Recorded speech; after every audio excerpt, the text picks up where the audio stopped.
I'm a cool, I'm a young cool 22-year-old. I think it's recording. Hello, everyone. Hi. I'm Zara. I'm Fatma. And welcome to our art session today, which is our third podcast also. This is happening because me and Zara cancelled a pedicure appointment and we thought this is much better. And basically, I'm an artist who doesn't paint. So You do paint. I rarely paint. You still haven't made me my painting. Yeah. The ocean one. Wait, when is the last time I painted? I don't know, Zara. I'm not living with you.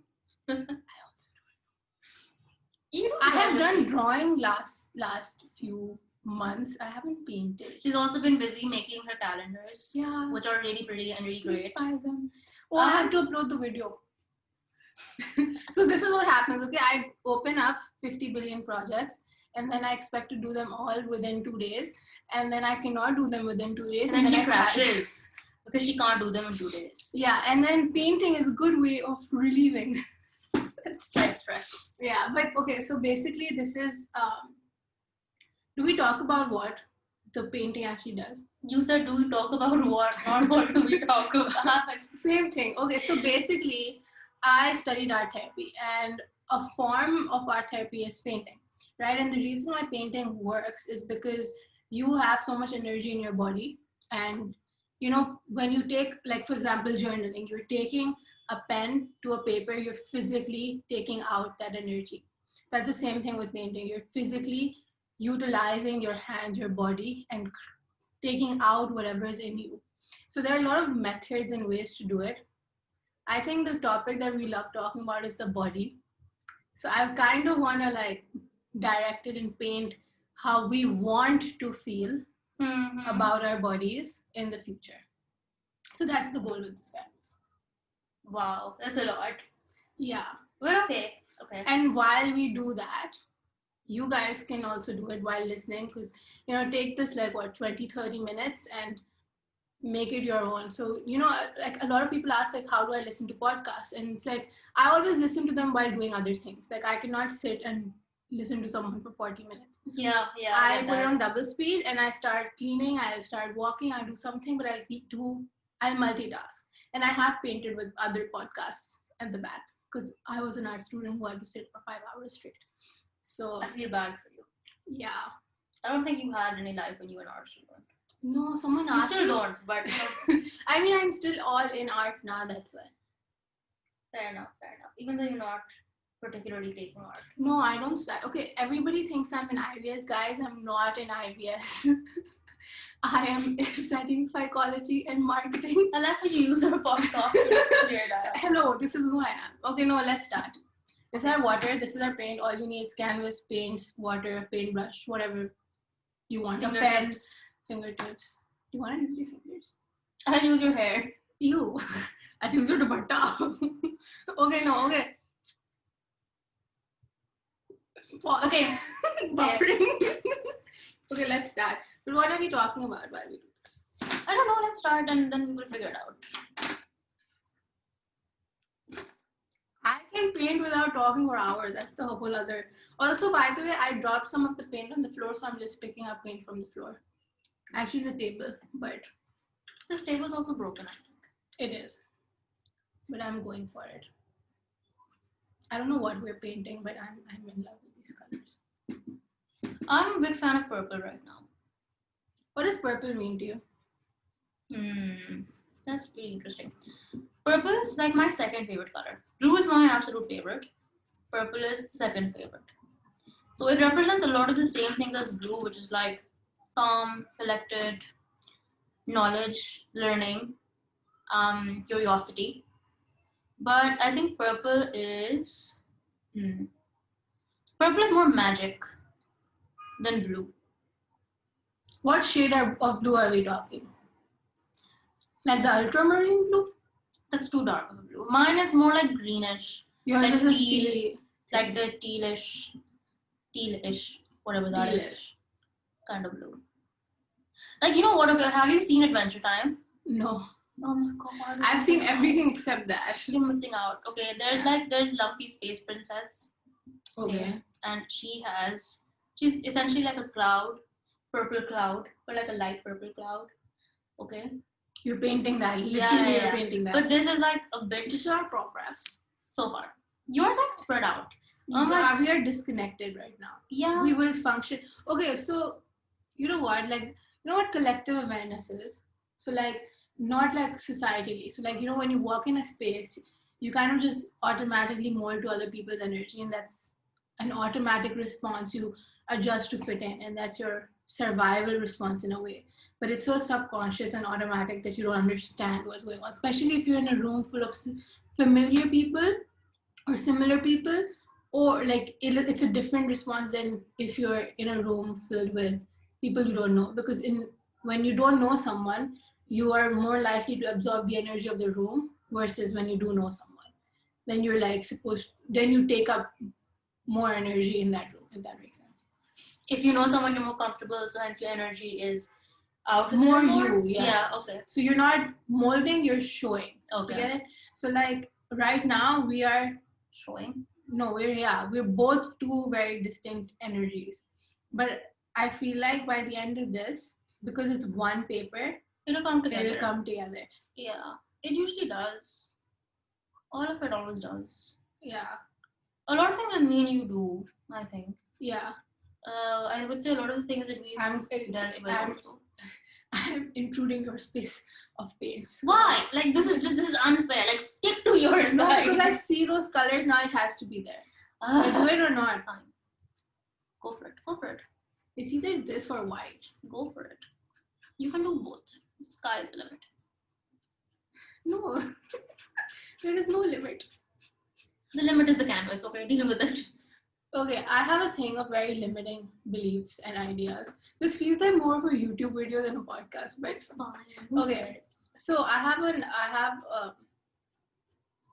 a thing with limiting beliefs. Okay, so I remember once I was in Lyceum and I had to write like about my portfolio.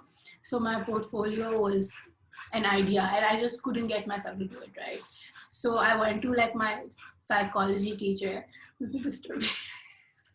I went to my psychology teacher and she was really nice. So I told her, like, Miss, like, these are my ideas. I don't know what to do. No, none of the teachers in art were like understanding what I was saying because they were like, just do something. You can do it. And I was like, I don't know what I'm doing. I can't do anything. So I went to her and she was like, the only thing that's limiting is you. And I was like, that's true. I gave you a similar analogy. Yes. Okay. I told you about the tree. And I said, if you're going to draw a boundary around the tree, like a whole ass wall, before the tree even grows, how do you know how big the tree is? You know what I did with, you know what we've done with the painting? What? We've already started with the boundary. We've already locked the painting in. Because we've automatically done that. Yeah, I also like invaded. Like, yeah. I don't know if you can tell. Wait, let's show them. Let's psychoanalyze the painting. We will eventually. So like I get all my purple out of that space and locked Zara painting in. You're like, I will limit you. I will show you who's more here. No, I need a lot more white. I see a lot of white on this. There is a lot of white. That will be there. But now I feel more blue also. I don't know. I don't know. I'll go white first and then I'll go green. Okay, yeah. What is one of your limiting beliefs about yourself that you would like to address in life someday? Limiting belief about myself. I'm invading your purple. Oh my god! It's such a pretty purple. But okay, whatever. I don't care. I'm making trees on it. It's fine. You can do that. Limiting belief. I don't think I have that limiting belief as a dominant thing. Yeah. Generally, I would say I'm very more like positive, and I'm more about anything and everything can happen, will happen. But I think so. Like my block comes when I write. So I hate submitting. I still haven't submitted any of the pieces that I've ever written. I hate writing for like magazines or things with a deadline. I don't boast. Yeah. So I hate doing that. I simply can't. That's a huge mental block. So that is probably what I would get over. Just submit at least one thing. Can I bring up something? What? Why are you even asking at this? What about the selfishness? Oh yeah, that's a really good point. Yeah. Yeah, that's a really good point. Talk about it. What about? Okay, yeah. Explain. So it's really difficult to explain, but okay, fine. I will get into it. The reason I'm saying it is because I think I've heard it from a lot of other people also. It's a very common thing. Okay, so it's a bit more than guilt. So it kind of becomes an inherent part of who you are. So okay, I think the best way to explain is through love languages. Okay, so I know my love language is acts of service. I like doing things for other people. I like doing things with other people, and it's not out of obligation. It's because I want to, and I like the same from other people. So if someone is going to do things for me because they feel obligated to do it, then I don't want it to be done. Like I'd rather do it myself. I don't need to do it. Yeah, it's not but but I like it when someone does things out of a want, not out of a need to do. Yeah. Right. So this is the same with me. I do things and I would never make you feel like it's because I need to do it, but it's because I want to do it. Right? But with that, a flip side of it comes where you feel selfish for saying no or not doing certain things or not being there in certain capacities for people. And it kind of goes in this whole spiral where you think that that if someone's asking me, that means they really do need my help. And if I say no, then that's being selfish, even though you're dealing with things or I'm dealing with things or whatever. Easier situation. You are sad, you're upset, you have 6 assignments, someone comes in and says, hey, I miss you so much, let's meet. You'll feel bad for saying no and taking up that space. But this is a very basic example. For you, it'll be a lot more complicated and like emotionally driven. So like someone who's closer to you, someone who, or a situation that means more than just assignments. Yeah, but it's also more like asking people things, I guess. Yeah. I don't ask for help. I understand. Yeah, no, it's true. It's true. I think it's okay. I'll tell you what. It's also this. What? I don't like asking or telling because I would say that I'm fairly good at picking up non-verbal cues.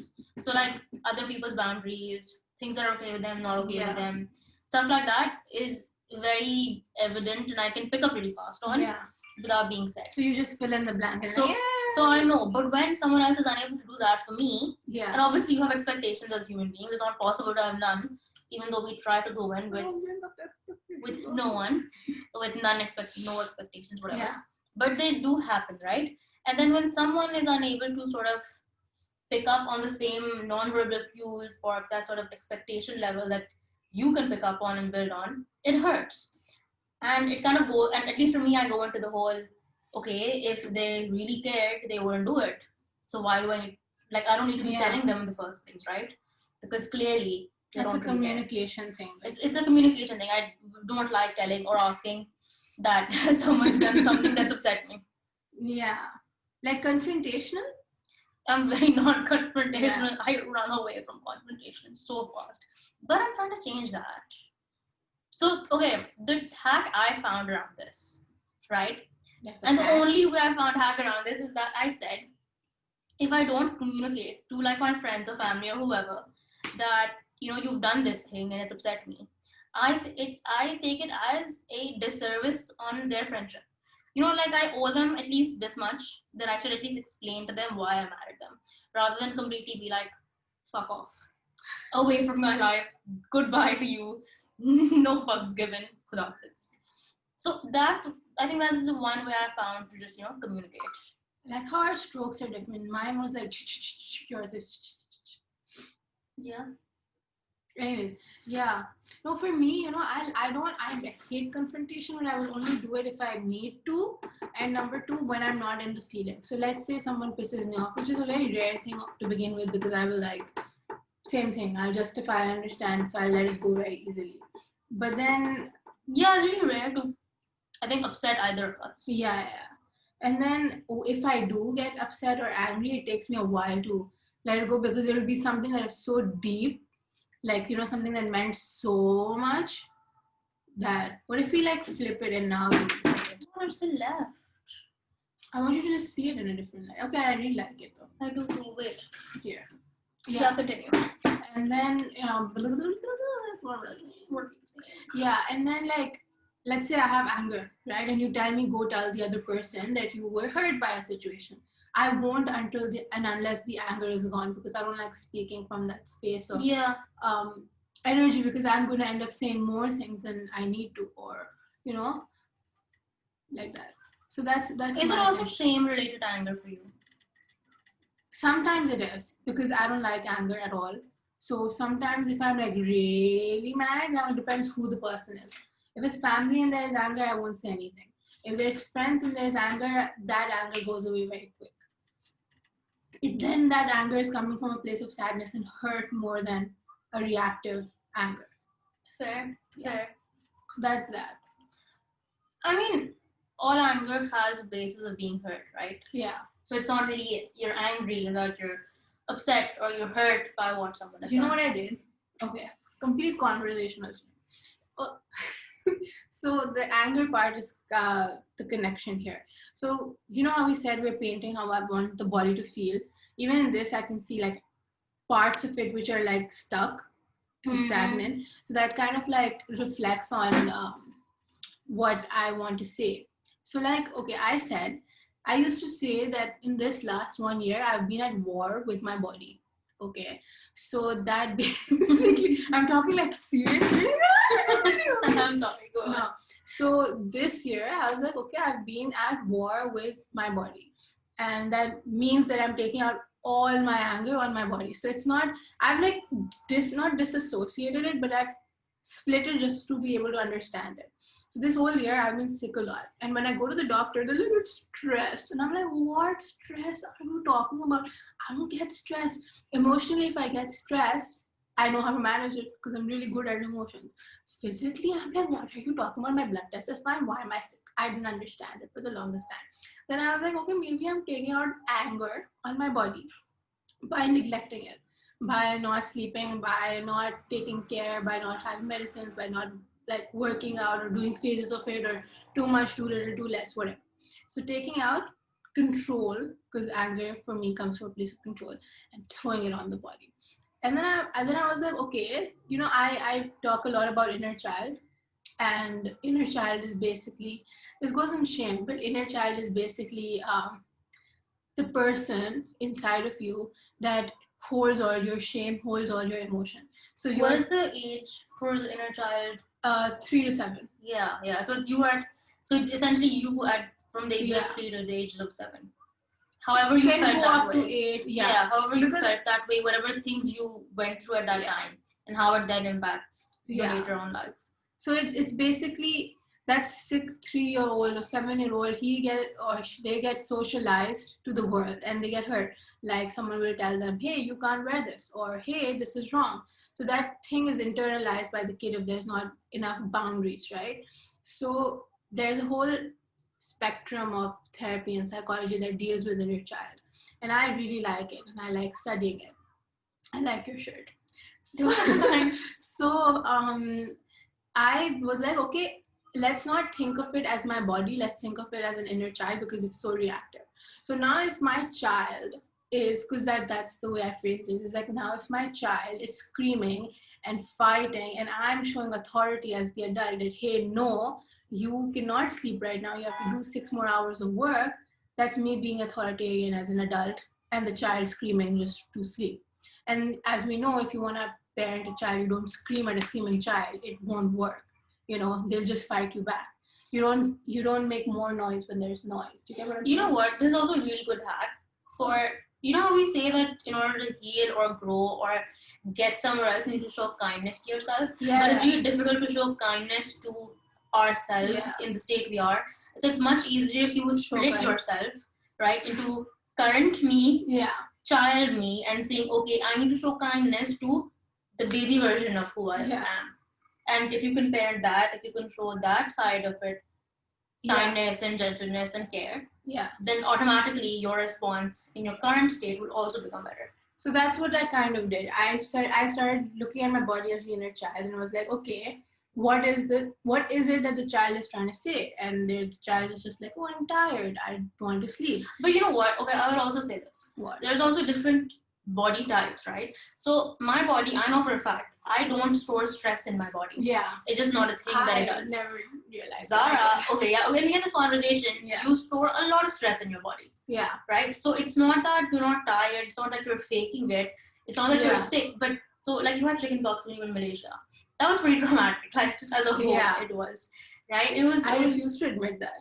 Yeah, it took Yeah. you a long time to do Yeah. that. So, and that's what I'm saying. There's a, at least for you, what I realized is that there's a split between your mind and your body. So your mind catches up to trauma or through pain or whatever you've gone through way faster than your body does. So even though your mind has processed it and accepted it, your body will only then start to sort of internalize it.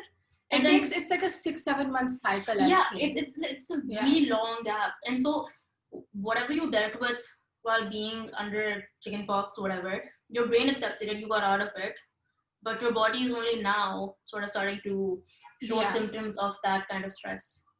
I think it's a build up also. I think that stress led to my body storing weight to like counter it, and then I pushed it further, and then I countered it back. Then I pushed it further, and I countered it back. And I think it's just a matter of like respect and care at this point. Because like, hello, whatever. Because you don't show your body any respect and care when you had chickenpox. Yeah. I mean, no, you didn't. You don't ask for help. Yeah. You said nothing. I have learned from that. I have grown in the last 1.5 years. Yeah. But yeah, and you know that's interesting because for you and your body, it's very emotional. Yeah. My emotional body is not as strong as the more stress related body. My body's like, no, it's strong. Okay, I would say my link is more psychological. Yeah. Than it is in the physical sense. Yeah. So okay, I know. So I want to keep it. Sure. I'm removing this. I need white. Go for it. Go for it. It was supposed to have white, but okay, whatever. Okay, so when I was in London, it's the January time. I know for a fact I got corona, and it was really, really like stressful for 2 weeks straight. Wait, what do you mean? Yeah, I had COVID when I was in London in Jan. Did you get it tested or no, I knew it. For sure, I lost my sense of smell, my sense of taste. I didn't eat anything for 2 weeks. I didn't go for university for 2 weeks because I couldn't get out of bed. I would get out of bed, get ready, and I would be too exhausted to even leave the door. So I would go back to sleep. Did you get your antibodies tested? Yeah, those are fine. Like it got done in January. The 2 weeks I was really, really ill. Got fine after that. Ouch. Yeah, it was really bad. But nothing from that stayed on. The only thing that stayed on was the fatigue. Yeah. So now, like, even though I'm back in Karachi and things are fine, I'm okay, there's a psychological link to me being scared of being tired. So I am terrified of now being fatigued. So I can never, it's almost like my energy level permanently, I don't know for how long, whatever, went from 100 to a 70. So my max energy level now is a 70. I can't go beyond that. And now it's just this, I think it's a really strong psychological link where now it's like I'm terrified of being that tired again. So I just can't push myself ever to be that tired. Okay, for me it's the opposite. I think I've always functioned at a 70. I don't think, because last time I pushed myself so hard. I slept 3 hours a day. It was bad. Okay? And then I know my body's strength, and I know it's not 100 because I don't think I know what that feels like. Because I've had so much brain fog, and I've only realized it later. When 2 years later, when I went to university, I was like, oh shit, this is what brain fog is. Brain fog is definitely like, it's hormonal and it's yeah, but it's also like vitamin D. Of course. But this is that. So for me, being exhausted is not a thing that I know of. As in, I can go on and on. My general energy levels are really, really high. As in, I can go on. That's not a problem for me. It's all right. I can function on really less sleep as well, and I can function on like your sleep is a and it's okay. Yeah, you don't sleep. Yeah. So when I came back and I was like in this state of just being so constantly tired, and it's much better now, I would say. But now there are random days in the month where for no reason I will just be so tired I can't get out of bed. I literally had this like a few days ago, like yesterday, day before. where I was just so tired, I was just sleeping the entire day. I could not do anything else. But that's really strange for me and unusual because I'm not like that. I'm not someone who falls sick really easily Yeah. or gets tired or is fatigued. That's not me, but it is now.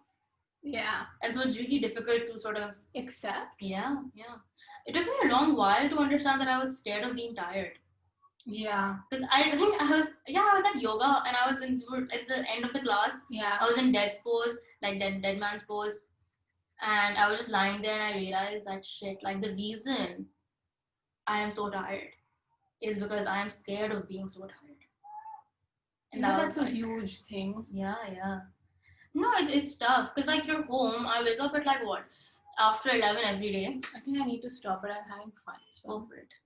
And my parents are like, what's wrong with you? Like, what's happening? Why are you waking up at like 1 or 12 or even 2 some days? And I'm like, I don't know. I'm tired. I'm scared of getting better. Yeah, you could be. Because it's the only way you know how to be. Yeah, because I was thinking about it and I was like, I've always been some way sick or tired or like I said, functioning at a 70. And then all of a sudden I go get my blood test and everything is normal. You lost your shit. Yeah. I was like, I still don't accept it. I don't believe it. I know this looks really chaotic, but it's not. Like, it's... Show me. It actually works. Strangely. This needs to go. No, I like it. Oh. This doesn't work. It's too... But I think it's just at this point, leave it. You can keep playing. Sure. What was I saying? Scared of getting better. Yeah. And I was thinking about it and I was just like, okay, you know, when I saw the blood test report, I was like, I'm going to challenge this doctor. They messed something up. It's not possible. And even then, my body didn't feel best. It felt like at the lowest when I found out that. You know what? I think that makes sense because nothing in your report show that something is wrong. Yeah. But you still feel tired and you still feel fatigued. You still feel like you're not functioning at your best. Yeah. Right? Like and so there's but so there's no reason for you to be this way. But you still are. So then what is it? Yeah. I know it's really real because I know like for a while I was like maybe I'm just faking it, like maybe I'm just not. No, I don't have a faking it quotient. I have a more like what if my body's like, because I know that if I cross this, there's not like, you know, I'll be in a different stage of life where everything is going to change. Because my entire reality of, because like I always associated with safety. So I'm like trying to question what is unsafe, or maybe the uncertainty is unsafe because, you know, I don't know what it's going to be like. I don't know what's going to come in the future, which is why my body is keeping me here. Because it's a safety thing more than anything else. I think. I am analyzing here. I don't know the answer. I talked to someone and they were like, you are just very impatient and you are very hard on yourself. I mean, both things true. Yeah. Both things true. But I don't think it's sort of totally from a fear-based place. I think safety has a lot more to do than just with uncertainty about the future. A lot more. What is it? Okay, so before this, your room, you don't have a bed, right? You were sleeping on the mattress on the floor. Yeah. Right? Okay, so now that the bed is here, are you sleeping better? Same. Okay, so my thing, you know what happened? So like my body was like super tired. I have like sciatica pain in my leg. I'm sleeping on the floor and all of that, right? The bed comes in and for 2 days, I did not feel stressed. And then now today again. But I think that's a different trigger for it. Maybe, but it did change. It did definitely make my mind clearer and made me make. Your room was also a lot more open. You can breathe. Yeah. I always tell people to change the way their furniture is every couple of months to circulate the energy in their room. And I literally do that. You know, okay, what I realized. Okay, so I'm living upstairs, okay, in the room. But my actual room is like downstairs, okay, and all my things are downstairs, like decoration-wise, books, everything are all in the niche wale kamre mein. And I realized the reason I can't sleep early in the room upstairs is because there's nothing in that room per se that is mine. It's not filled with my things. The room feels really empty. It feels really cold, right? And so as a way to like figure that out, I got shelves. I'm getting shelves. Yeah. I'm gonna put more stuff in You're there. just That making is that mine. room your own. Yeah, that is mine, right? And it, Yeah. again, that doesn't really, you know, it didn't really make sense at first. Yeah. But I'm like, no, it does, because I need it to be filled with things and Yeah. full of something for me to be able to feel safe and to sleep. Yeah. Because otherwise, You know, I I won't. sometimes I can't sleep if the room's too clean, so then I take out clothes from my cupboard and I throw it on my desk just so My I room can is sleep. never too clean. There's always Yeah. too many things everywhere. Yeah. But No, I that's all have that it phases. is. Yeah. Hmm. Because sometimes I can't work if my room isn't clean because I need to be organized. Let's say I have 6 assignments, I cannot work if the room is as dirty as it is, you know? And It's then, not about dirtiness. It's just that on my shelves Yeah. and all the you need to have bookcases, things. my I book am is always messy. filled. No, I can't do messy. Yeah, I sometimes I remember when I used to do art, I needed it to be messy, वरना मेरा दिमाग नहीं चलेगा. Because I need like different things to focus on. So if it's just one thing, I'll get distracted, I'll get bored. So which is contradictory. I get it. Like I need to be distracted to be able to focus. But I'm pretty sure other people are like this also. No, you're the only one. No, I hope that You're the I'm only not. one. I'm not. I think it's a normal thing. Sounds Maybe it weird. is for art kids. Who knows? No, not for art. Art kids, you know, apparently they can function as in chaos, but they don't like it. I like it. Interesting. That's why it doesn't matter to me, because most of the things I do is just on the laptop, like just reading, writing, and editing. That's Yeah. all there is to it. Like it does not make 2 cents of a difference no matter what things are. Okay, no, I have most of my work, like actual work, is laptop, but mujhe chahiye. I need a paper, I need a pen, I need a calendar. I need things to work with. No, I think that causes the only time I'm ever like that when I need like a notebook to organize stuff and shit is when I know that I'm like avoiding the actual stuff. Because if I'm actually into it, I don't give a fuck. Like I just sit down, do it, get done with. Yeah, no. I would, if I'm writing in a notebook, I'm procrastinating. Yeah. I'm not finding a solution to procrastinate. I'm procrastinating. Yeah, that's what I'm saying. That if I really want to do something, I'll just do it without like any. अच्छा नहीं, like for example, मैं psychology और marketing है ना, so art तो कोई काम का नहीं है, लेकिन मुझे करना पड़ेगा.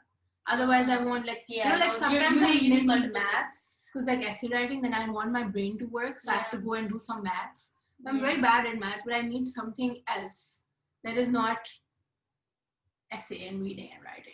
Actually, this has also happened, like, because obviously my energy level is way lower. So now it irritates me that I am unable to do all my readings for my assignments. I'm not able to spend as much time on university work because it's just too exhausting. Do you think it's age? No, it can't be, Zara. We're like 21, 22.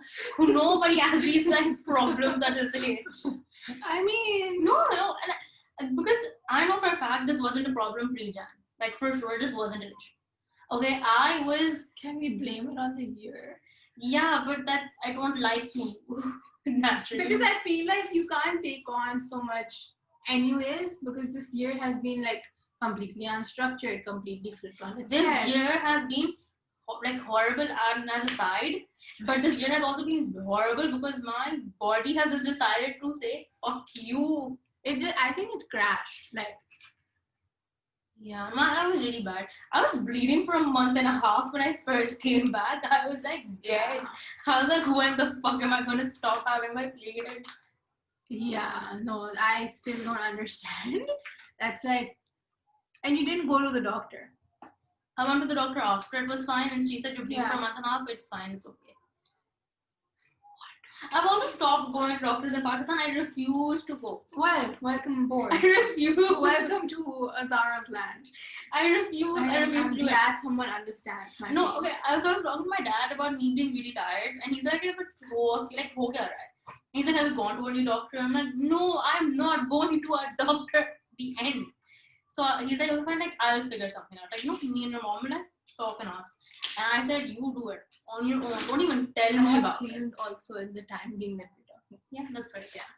So I said, you know, you figure out the doctor. You set an appointment. I'll just go there, sit, tell them what happens. If they are so much as even dismissive of one thing I say, I will tell them fuck you and leave.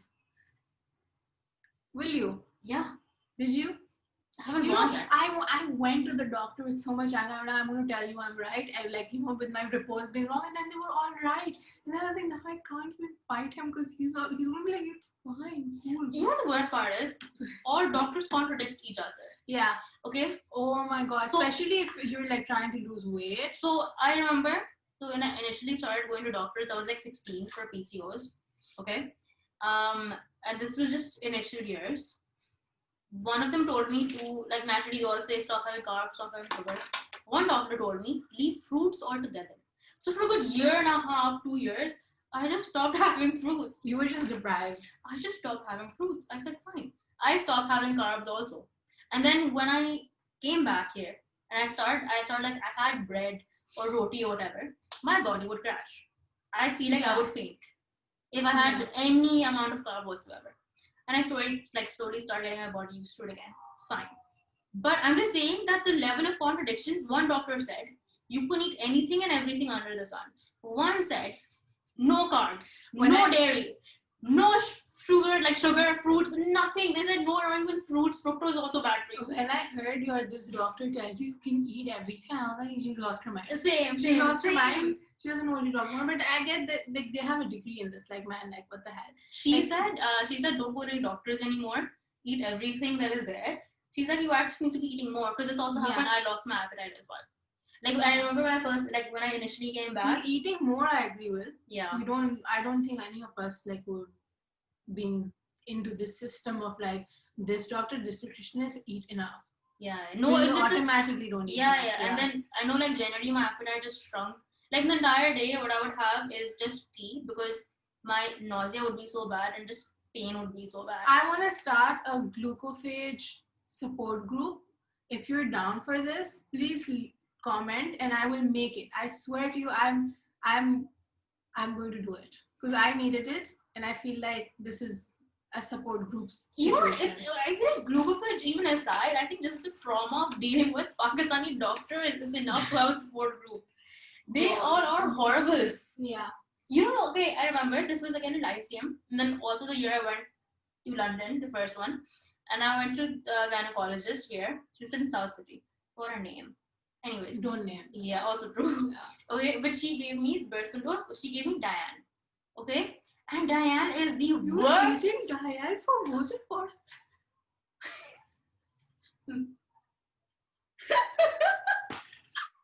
I had to. Okay, are you done? No. Go on, I'll keep cracking weird jokes. Sure. But Diane is the worst motherfucking drug there is on this planet. Diane causes depression, mood swings, morning sickness, liver damage, stomach pain, God knows what else it causes. Okay, no, I'm serious, okay? Yeah. So you take Diane for 21 days, yeah, a month. It used to take me 14 days out of 21 to just get used to the pill. Every time I had to restart it, right? 21 days, then a 7-day gap, and then you again had to start it. It took me 21 days, like 14 days out of 21 just to get used to it. And when I was in London, I remember there was an actual time where I used to be throwing up at least twice a week. I remember. Oh, it was just horrible. Yeah. I have a different doctor experience. I went to the first one when I was 14 and he gave me a prescription saying don't eat. Like a literal prescription. I still have it. Yeah. And he was like, eat less, walk more, and you're the problem. And then my second session with him, he was like, your mother is the problem. She's the one who's feeding you this. And my mom, like, I barely used to eat. I have the paper, and usme likha tha, and the whole day I was eating like an apple. The whole day. I'm like surprised how I don't have like eating disorders because of the history that I come from and the history of that's true. what the doctors have done. But then, the only thing that worked for me was low carb. Yeah. Intermittent fasting, which I didn't really do. Intermittent fasting doesn't work at all. And but the thing is, I sustained it for a year, and then without, like, while having carbs, I sustained the weight and lost weight, like while eating everything in Malaysia. For 2 years, I sustained that weight, and then like I felt sick, and then I gained it back. But the whole process, like if I go to someone, they'll be like, lose weight, and I'll be like, okay, how? And they'll just eat healthy. I'm like, I barely eat out. What are you talking about? Eat healthy, And like, then I wouldn't understand. So like for me, it was like I found one person who was like, you know what, we'll experiment together. Because I used to say that diets don't work, and I don't believe in the diet culture kind of thing. So then she basically sat with me. She heard me. She's like, try this. Doesn't work, we'll change it. You don't like something in this diet, it's fine. I'll replace it. But meet the quantity. So like the eating more thing was the first thing, which I need to get back on because I don't need enough. It's really difficult, like even now the amount of food that I'm supposed to be eating, I can barely eat half of it, right? And there's no other way to actually get your like levels up, right? Like your with like vitamin levels up to a healthy point if you don't eat enough, right? Like okay, also I hate eating chicken. I absolutely just hate it. I can't, and I'm supposed to have a lot more protein than I can actually eat and take it. It just does not happen. For me, it's I just switch to eggs because I can't eat protein either. And like I have a thing with food in the sense that it's like if it's not like I'll eat the same thing, like the same meal for an entire 6-month period, and then I don't want to eat it ever again in my life. Actually, I get sick in like a month. That's it. Yeah. And after that, my default goes to I am tired of it, so I don't want to eat anything at all. Yeah. For a good 2-3 weeks in the middle, I just stopped eating. Only thing I would have is like, okay, maybe like a slice of bread here in the entire day, or like some biscuit there. And I was fine because my body just said, I don't want to look at food. I don't want to smell food. I don't want to be near food. If I'm in the kitchen looking at the khana, I will not eat the same khana ever again. I'm the complete opposite. I leave it and I'm like, I'm done. I'm going to go have pizza. I'm going to do this. I won't end up doing a lot. I'll just go back to eating normal ghar ka khana. But I'll be like, I'm throwing a fit for 3 days. Yeah, no, mine is it. It's not fit. Like if I say I don't want to eat, it means I don't want to eat anything. Yeah.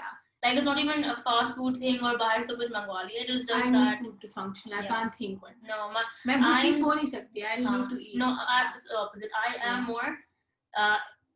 There's no point in me eating anymore. Like it doesn't really make sense. So I don't care. Like I'm just bored now. So I don't want to eat. We have exposed our unhealthy eating habits. No, but it's I don't know. Maybe it's like a side effect of the medicines. It is. Or it's of course it is. Glucophage kills your appetite, gives you diarrhea, gives you nausea, gives you headaches, makes you faint. Like every time I eat glucophage, within 20 minutes I'm dead asleep, and I'll wake up after 20 minutes. So then I can't sleep the whole night. Like I have to make sure that when my crash happens, I keep doing some things which exhausts my body even more. But if I like it's bad. Actually, I don't think mine is gluco related as Mine such. is gluco. But when that got over and I was fine with it, my body adjusts to it and it's okay. This like food break happens once like every 2-3 months where I am just basically I'm bored of food. It's just like what's the point now? Like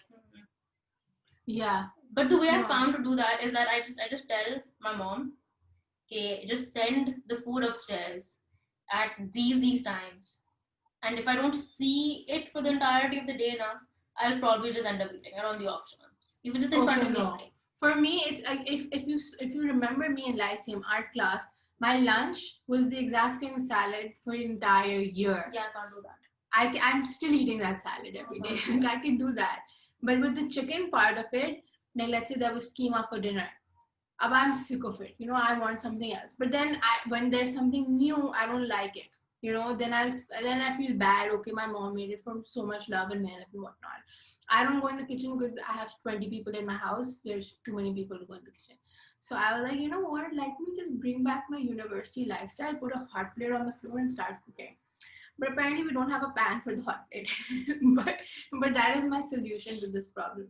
But I throw, because the thing is, with me, it's like I don't want to do something. So like, for example, like in the middle of the night at 4 a.m., I'll be craving bread. Now, I don't want to eat bread at 4 a.m. in the morning. So I'll be like, okay, what's the alternative? Carrots and quinoa. And now if I don't find anything in the fridge, then I will go mad. Then I will like pick up any chocolate, any chip, anything, and I'll eat anything. Oh, but you have to eat. Yeah, like I can't sleep if I don't eat. Okay, so mine is if I don't find the exact thing that I'm looking for, I'm so angry and so frustrated that I would just will not eat. If I want chocolate, how long has it been? I don't even know. If I want chocolate and if there's no I just want that specific kind of chocolate in the Yeah. fridge. I get angry, I get frustrated, basically like a little kid, Yeah. and I say, "Ab mujhe kuch khana hi nahi khana hai." That's it. No. Because like, And it's also time specific. If in that within those 20 minutes yeah. of me craving that, I don't get it. Yeah. I'm over it. I don't want to eat it anymore. Goodbye. Yeah. I'll be pissed off and whatever. Okay, but now that's it. I'm like actually hungry, so I want to go eat. Okay, and with that, we will end. Our painting session. Is it this way? This way. It doesn't matter. I like it this way because it balances off the center Sure, middle whatever. part. You do that.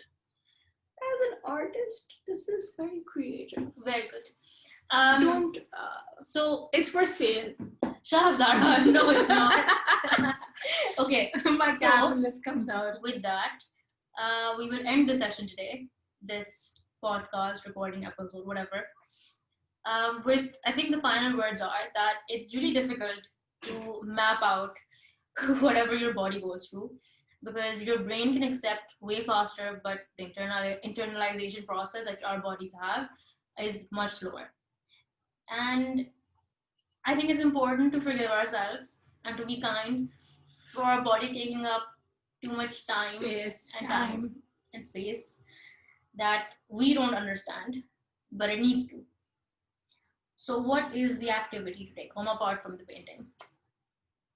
I would say that you should journal what your body currently feels, and then you should paint what you want your body to feel like. Yeah. I did that, by the way. Hmm. I didn't paint. I didn't do the painting part. I just did the painting part, but I did the writing part before. Okay, that's good. So, with that, I hope you all do the activity in this episode. And please send it to us. We'll post it. Yeah, send us all your artwork, even generally just your artwork. We would love to post it on our page and share it. And yeah, goodbye. Bye.